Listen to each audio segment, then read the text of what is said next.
لیکن اس کے باوجود بھی ان برکتوں کو ہم حاصل کرتے رہیں گے۔ اس استقامت کے ساتھ ہم نے رمضان المبارک میں عبادتوں کا اہتمام کیا تھا، روزوں کو ادا کیا تھا، تراویح کو ادا کیا تھا، قرآن مجید کی تلاوت کی تھی۔ یہ تمام عبادتیں ہمیں پیام دے رہی ہے، تو پیام استقامت دے رہی ہے، ہمیں اس بات کا پیام دے رہی ہے کہ مسلمانوں، رمضان میں جس قرآن کو تم نے پڑھا ہے یہی قرآن رمضان کے بعد بھی باقی رہنے والا ہے۔ مسلمانوں، جس پروردگار عالم کی تم نے عبادت کی ہے، رمضان گزر جائے گا لیکن اس بات پروردگار کی عبادتیں رکنے والی نہیں۔ جس قرآن کریم کی تلاوت کو تم نے کیا تھا، دن میں عبادت کی تھی، رات میں عبادت کی تھی، تراویح ادا کی تھی، تہجد پڑھا تھا، قیام اللیل ادا کیا تھا، رب کو راضی کرتے رہے، ذکر کرتے رہے، اس کی یادوں میں، اس کی فکر میں رہا کرتے رہے۔ اب جب رمضان گزر جائے گا تو یہ رمضان ہمیں دستک دے رہا ہے، ہمارے دلوں کو کھٹکھٹا رہا ہے کہ مسلمانوں، اسلام ہمارا مذہب، ہمارا دین کوئی موسمی دین نہیں کہ رمضان آیا تھا ہم نے عبادت کی، رمضان چلے جائے گا ہم عبادتوں کو چھوڑ دیں گے۔ ہرگز نہیں، ہرگز نہیں۔ یاد رکھیں، اسلام سدا بہار دین ہے، اسلام ہمیشہ نعمتیں عطا کرنے والا دین ہے۔ اسلام کے احکام کبھی موقوف رہنے والے نہیں، کسی موسم کی حد تک روکنے والے نہیں۔ جس موسم سے ہم جڑ جائیں، رمضان ہو کہ اسلام ہو، ہمیں خدا کی یادوں کا پیام دیتا ہے، خدا کی عبادت کا پیام دیتا ہے، قرآن کی تلاوت کا پیام دیتا ہے، قرآن کے احکام پر عمل کا پیام دیتا ہے۔ اب جب رمضان المبارک کے اختتامی موقع سے ہم نے اپنے تعلق کو جوڑ دیا ہے تو یہ احساس بھی پیدا کرے کہ رمضان گزر جائے گا لیکن اس کی نعمتوں کو ہم لوٹتے رہیں گے۔ رمضان شریف جب گزر جائے گا اس کے باوجود بھی ہم خدا کی بارگاہ سے اپنے تعلق کو قائم کیے ہوئے رہیں گے، قرآن کریم سے ہم اپنے تعلق کو جوڑے ہوئے رہیں گے۔ دنیا بھر میں ہندوستان کے احوال، یہاں پر ہونے والے مسائل کو متعارف کروا دیا گیا کہ ہر چند دن کے بعد ایک فتنہ اٹھتا نظر آ رہا ہے۔ کوئی قرآن کے پڑھنے کو روک رہا ہے، کوئی قرآن کریم کی تلاوت کو روک رہا ہے، کوئی اس کے احکام پر عمل کرنے کو روک رہا ہے، کوئی اس کی آیتوں کو مٹانا چاہتا ہے، کوئی قرآن کو چھپانا چاہتا ہے، اس کے احکام کو دبانا چاہتا ہے۔ لیکن ہرگز نہیں، ہرگز نہیں، یہ کلام خدا تعالیٰ کا کلام ہے، اللہ رب العالمین نے اس کی حفاظت کا ذمہ لے لیا ہے۔ دشمن لاکھ دشمنی کر بیٹھے لیکن قرآن کے خلاف اس کی دشمنی کچھ کام آنے والی نہیں۔ دشمن چاہتا ہے کہ قرآن کو مٹایا جائے لیکن یہ حق کا کلام کبھی مٹنے والا نہیں۔ لیکن عزیزوں، آج کے اس نورانی موقع پر میں آپ کو یہ احساس دلاتا چلوں کہ دشمن ہے، دشمن آپ کے ساتھ کبھی محبت کا برتاؤ کرنے والا نہیں۔ دشمن ہے تو دشمن کا کام آپ کو دولت دینا نہیں، دشمن کا کام آپ کو سکون پہنچانا نہیں، دشمن کا کام آپ کی زندگی کے احوال کو ایسے ہی چھوڑنا نہیں۔ دشمن ہے تو دشمنی کر بیٹھے گا، دشمن ہے تو دشمنی جتائے گا۔ دشمن چاہتا ہے کہ قرآن کی آیتوں کو مٹایا جائے لیکن اسلام دشمن کی یہ ناپاک سازش ہے، ناکام ہو کر رہے گی۔ اب ہمارے جذبات کیا کہتے ہیں؟ ہم نے قرآن سے محبت کی ہے، ہم نے قرآن کی تلاوت کی ہے، ہم نے قرآن کے احکام پر عمل کا جذبہ پیدا کیا ہے، تو اس محبت کا صلہ یہی ہوگا کہ رمضان میں بھی ہم قرآن پڑھنے والے ہو جائیں، رمضان کے بعد بھی اس کی تلاوت کرنے والے ہو جائیں۔ دشمن چاہتا ہے کہ قرآن کو مٹایا جائے لیکن قرآن سے محبت کرنے والا اس کی آیتوں کو اپنے دل میں بسانے کی کوشش کرے، اس کے کلام کو، خدا تعالیٰ کے پیام کو اپنانے اور اسے اختیار کرنے کی کوشش کرے۔ عزیزان محترم، یہ وقت کا تقاضا ہے کہ دشمن تو اپنی دشمنی جتا رہا ہے اس نے ناپاک کوشش کی اور قرآن کریم کی آیتوں کو ایک نسخے میں نکال کر اس نے بتا دیا کہ میں نے اس قرآن کو ترتیب دیا ہے، لیکن ہم دنیا میں کسی بندے کے ترتیب دیے ہوئے قرآن کو ماننے والے نہیں، ہم تو خالق کائنات کے کلام پر ایمان لانے والے ہیں، ہم تو اللہ رب العالمین کے قرآن پر یقین رکھنے والے ہیں، اسی کی تلاوت کرنے والے ہیں، اسی پر عمل کرنے والے ہیں، اسی پر اپنی جانوں کے نذرانے لٹانے والے ہیں۔ آج کا یہ ختم قرآن مجید کا موقع ہمیں یہ پیام محبت دے رہا ہے کہ مسلمانوں، تمہیں قرآن کریم سے محبت کرنا فرض ہے، تم نے اس کی محبت کا اظہار کیا ہے تو اس محبت کو ادا کر کے بھی بتاؤ، اس محبت کو جتا کر کے بھی بتاؤ۔ دشمن کا کام دشمنی کرنا ہے، وہ قرآن کو مٹانے کے در پہ ہے، وہ تو نامراد ہو کر رہے گا، لیکن قرآن سے محبت کرنے والا، قرآن پر عمل کرنے والا، اس کی تلاوت کرنے والا، اسی کلام کو اپنی زندگی کا قانون و منشور بنانے والا جب خدا کے کلام سے محبت کرے گا تو پھر خدا تعالیٰ بھی اس سے محبت کرنے والا ہو جائے گا۔ نتیجے میں دنیا بھی اس کی کامیاب ہو جائے گی، قبر بھی روشن ہو جائے گی، حشر میں بھی وہی قرآن اس کی سفارش اور شفاعت کے لیے تیار رہے گا۔ عزیزان محترم، اس حوالے سے ایک بات میں اور عرض کرتا چلوں کہ قرآن کریم، اس کی جو برکتیں ہیں ہمیں اس کا اندازہ نہیں۔ آسمان سے فرشتوں کا نزول ہوتا ہے، کیوں؟ قرآن کریم کی تلاوت ہو رہی ہے، اس کلام الہی کو سننے کے لیے۔ قرآن کو پڑھنے والا کتنا خوش نصیب ہے کہ فرشتے اس کے کلام کو سننے کے لیے عالم بالا سے روئے زمین پر آ رہے ہیں۔ ایک صحابی رضی اللہ عنہ حضور کی خدمت میں حاضر ہوئے، عرض کرنے لگے یا رسول اللہ، کل رات عجیب ماجرا ہوا، بڑی حیرت کی بات ہے۔ عرض کرنے لگے کہ میں قرآن مجید کی تلاوت کر رہا تھا، اچانک میرا گھوڑا بلک گیا، وہ سمجھنے نہیں پاتا، میں فکر مند ہوا، جیسے ہی میں نے قرآن کریم کی تلاوت کو موقوف کر دیا وہ بھی خاموش ہو گیا۔ پھر کیا دیکھتا ہوں کہ پھر قرآن مجید کو میں تلاوت کرنا چاہتا ہوں، جیسے ہی قرآن مجید کی تلاوت ہوتی رہی میرا گھوڑا بلک جاتا ہے، پھر میں تلاوت کو روکتا ہوں تو پھر وہ خاموش ہو جاتا ہے، پھر تلاوت کرتا ہوں تو پھر وہ پریشان کرنے لگتا ہے۔ آخر بات کیا ہے؟ حضور پاک علیہ الصلوۃ والتسلیم کی خدمت میں ان صحابی رضی اللہ عنہ نے اس بات کا ذکر کیا۔ حضور پاک علیہ الصلوۃ والتسلیم نے ارشاد فرمایا کہ اے صحابی، فکر کی بات نہیں، تمہارے قرآن کریم کی تلاوت کو سننے کے لیے آسمان سے نورانی فرشتوں کا نزول ہو رہا تھا، ان کی نورانیت، ان کی چمک، ان کی دمک کو تمہارے گھوڑے نے جیسے ہی دیکھا پریشان ہو گیا، اور اسی پریشانی میں وہ بھٹکتا نظر آ رہا تھا۔ ارے مبارک ہو مسلمانوں، رب تبارک و تعالیٰ نے جو کلام تمہیں دیا ہے اس کی تلاوت کی یہ برکت ہے کہ تلاوت کی جاتی ہے تو آسمان سے فرشتوں کا نزول ہوا کرتا۔ اس کلام مجید کو ہم نے بڑے اطمینان کے ساتھ سنا بھی ہے، اور کرم خدا تعالیٰ کا بالائے کرم یہ کہ حالت نماز میں ہم نے اسے پڑھنے اور سننے کی سعادت حاصل کی ہے۔ حضرت امام احمد بن حنبل رحمۃ اللہ علیہ کون ہے؟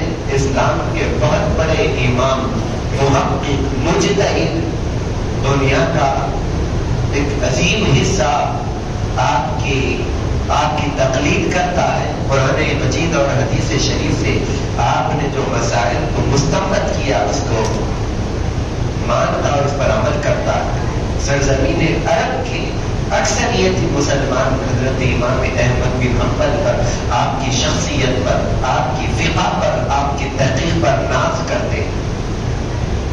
کوئی مانے نہ مانے، غیر مقلد وغیرہ، لیکن علم حدیث شریف میں بھی اللہ تعالیٰ نے آپ کو وہ بلند مقام عطا فرمایا تھا کہ علم حدیث کے راویوں کو پرکھنے اور ان کی شخصیتوں کے اعتبار اعتماد کے حوالے سے جن لوگوں نے وضاحت کی ہے. انہوں نے بھی اس بات کو طے کر دیا ہے کہ امام احمد بن حنبل قابل اعتماد ثقہ بزرگ نیک صاحب حفظ صاحب عدالت صاحب حافظہ ایسی ہستی ہے کہ ان کے زمانے میں حضرت امام احمد بن حنبل کی طرح کوئی اور دوسری مثال نہیں مل سکتی. ایسے بڑے امام اور انہوں نے اللہ اس کے رسول صلی اللہ علیہ وسلم کے دین کی قرآن کی حضور کے فرمان کی اتنی خدمت کی ہے تو نوازش تو ان پر ہونا لازم ہی تھا.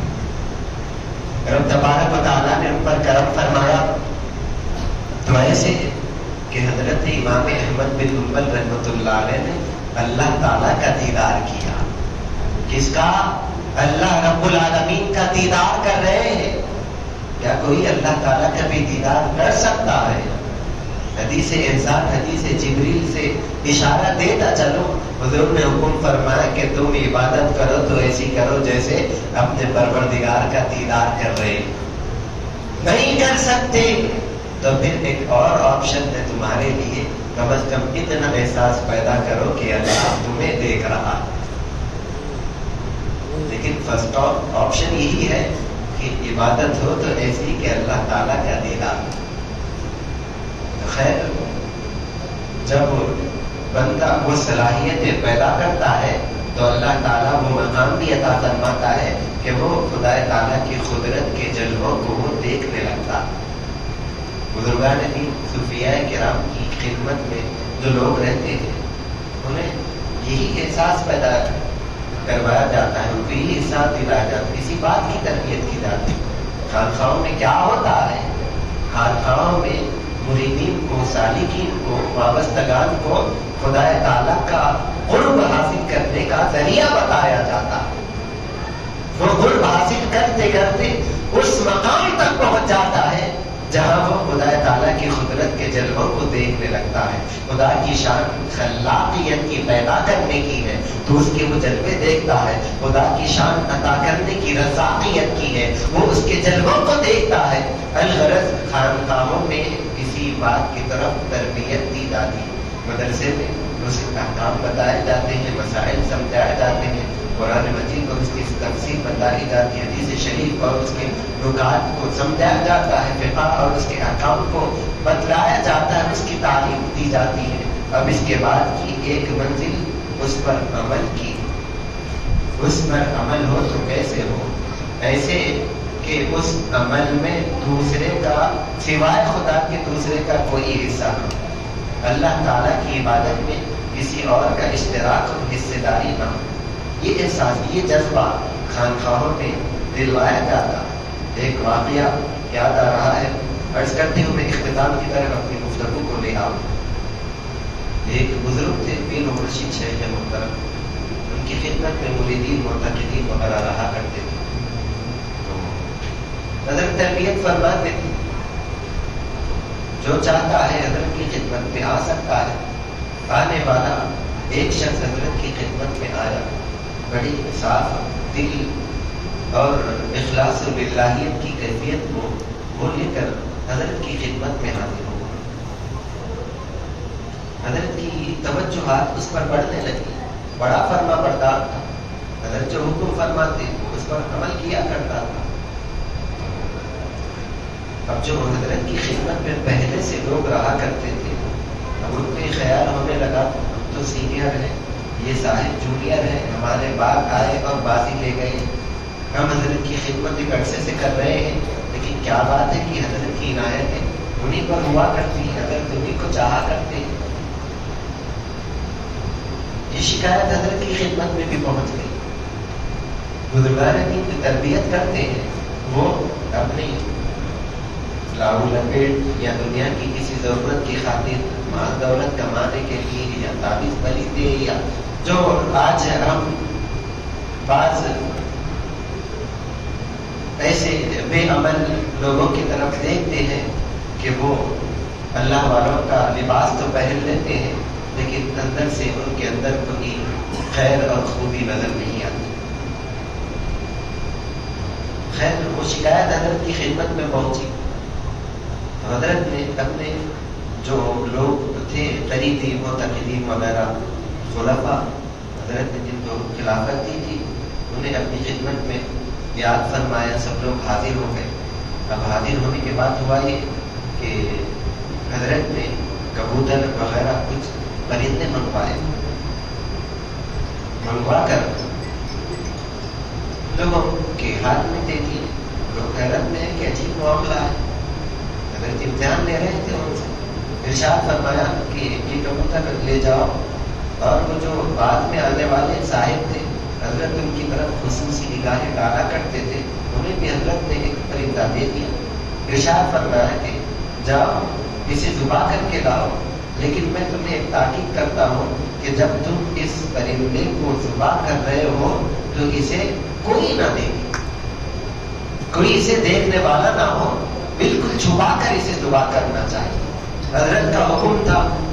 اب حکم کی تعمیل میں وہ لوگ فوری گئے، کوئی یوں سمجھے کہ کمرے کا دروازہ بند کر کے جانور کو ذبح کیا، کوئی کھلے میدان میں ایسے مقام پر چلے گیا، کوئی جہاں آتا جاتا نہ ہو، کوئی پہاڑوں کے بیچ میں پہنچ گیا، کوئی جنگل کے ایسے علاقے میں چلا گیا جہاں پر انسانوں کا گزر نہ ہوتا ہو۔ الغرض وہ لوگ تنہا جا کر اس پرندے کو کبوتر کو ذبح کر کے آئے حضرت کی خدمت میں۔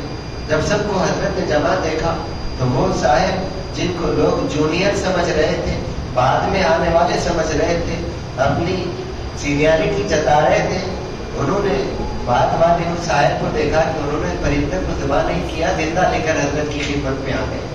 یہ لوگ اور فکر میں آ گئے کہ ہم جو کہہ رہے تھے بات پوری ہو گئی، ہم نے حکم کی تعمیل کی اور یہ نافرمانی کرتے ہوئے زندہ لے آئے۔ جب سب سے وضاحت کی گئی، پوچھا گیا کہ بتاؤ تم کہاں ذبح کیے، تم کہاں ذبح کیے، تم کہاں ذبح کیے، تو انہوں نے اپنی اپنی تنہائی کا مقام بتا دیا۔ کسی نے نہیں دیکھا، کہنے لگے کسی نے نہیں دیکھا، کسی نے نہیں دیکھا، ہاں کسی نے نہیں دیکھا۔ اب جو صاحب زندہ کبوتر کو لائے تھے ان سے بھی پوچھا گیا، بتاؤ بابا تم پرندے کو زندہ کیوں لائے ہو، اسے ذبح کیوں نہیں کیا؟ کہنے لگے کہ حضور جہاں کہیں میں پہنچتا ہوں خدا تعالیٰ کی معیت کا احساس مجھے ہوتا ہے، جہاں میں ذبح کرنا چاہتا ہوں یہ خیال آتا ہے کہ دنیا میں خدا کے بندے تو مجھے نہیں دیکھ رہے لیکن خدا تعالیٰ مجھے ضرور دیکھ رہا ہے۔